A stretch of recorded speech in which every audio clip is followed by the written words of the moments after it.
Metro ಪ್ರಯಾಣಿಕರಿಗೆ good news. ಪ್ರತಿ ಸೋಮವಾರ ಸಿಗಲಿದೆ ಮೆಟ್ರೋ ಪ್ರಯಾಣಿಕರ ಈ ಸೌಲಭ್ಯ. ಏನು ಅಂತ ಕನ್ಫ್ಯೂಸ್ ಆಗ್ತಿದ್ಯಾ? ಈ ವಿಡಿಯೋನ ನೋಡ್ಕೊಂಡು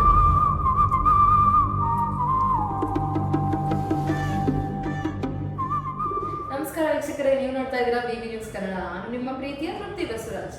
ಹೌದು ವೀಕ್ಷಕರೇ, ಹಳದಿ ಮಾರ್ಗದ ಮೆಟ್ರೋ ರೈಲು ಎಷ್ಟು ರಶ್ ಇರ್ತಿತ್ತು ಅಂತ ನೀವು ನೋಡಿದೀವಿ, ನಾನು ನೋಡಿದ್ದೀನಿ. RV ರೋಡಿಂದ ಎಲೆಕ್ಟ್ರಾನಿಕ್ ಸಿಟಿ ತನಕ ಕನೆಕ್ಷನ್ ಇರೋ ಈ ರೈಲು ಎಲ್ಲ ಕಾರ್ಪೊರೇಟ್ ಲೈಫ್ ಅವರಿಗೆ ಸಖತ್ ಈಸಿ ಆಗುತ್ತೆ ಅಂತ ಅನ್ಕೊಂಡಿದ್ವಿ.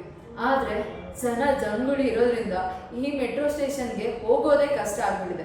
ಆದರೆ ಸರ್ಕಾರದವರು ಇದೀಗ ಇವರಿಗೆಲ್ಲ ಒಂದು ಗುಡ್ ನ್ಯೂಸ್ ಕೊಟ್ಟಿದೆ. ಏನ್ ಗೊತ್ತಾ, ಹಳದಿ ಮಾರ್ಗದಲ್ಲಿ ರೈಲುಗಳು ಜಾಸ್ತಿ ಆಗ್ತಿದೆ. ಹೌದು, ಎವ್ರಿ ಮಂಡೇ ಈ ಲೈನಲ್ಲಿ ಜಾಸ್ತಿ ಮೆಟ್ರೋಗಳು ಹೋಗ್ಲಿದೆ.